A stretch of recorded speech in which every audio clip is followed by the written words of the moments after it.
वंचित बहुजन आघाडीचे राष्ट्रीय अध्यक्ष बाळासाहेब आंबेडकर यांच्या नेतृत्वात निघालेली SC ST OBC आरक्षण बचाव यात्रेचे आगमन देवगराजा नगरीत 6 ऑगस्टला होणार असल्याची माहिती वंचित बहुजन आघाडीच्या प्रदेश उपाध्यक्षा सौ सविताताई मुंडे यांनी आज पत्रकार परिषद दिली।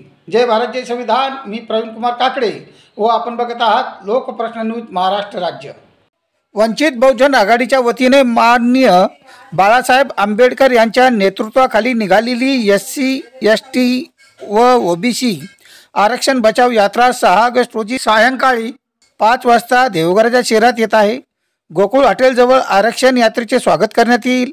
तरी या प्रसंगी शहर व परिसरातील SC ST OBC समाज बांधवांनी मोठ्या संख्येने उपस्थित राहावे असे आवाहन वंचित बहुजन आघाडीच्या प्रदेश उपाध्यक्षा सौ सविताताई मुंडे यांनी आज देवगराजा येथे त्यांच्या कार्यालयात आयोजित केलेल्या पत्रकार परिषदेत केले आहे। मराठा समाजाला आरक्षण मिळावे यासाठी कोणाचाही अपेक्षा नाही, मात्र OBC मधून आरक्षण देण्यात प्रचंड विरोध आहे। OBC आरक्षण टिकून राहावे यासाठी बाळासाहेब आंबेडकर हेच एकमेव असे नेते आग्रह करत आहेत असे सविताताई मुंडे यांनी सांगितले।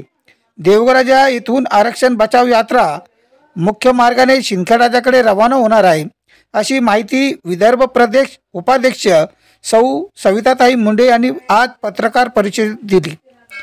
या प्रसंगी वंचित बहुजन आघाडीचे तालुका अध्यक्ष उद्धव वाकोडेसह वंचितचे ज्येष्ठ नेते मनोज जिगळे यांची उपस्थिती होती।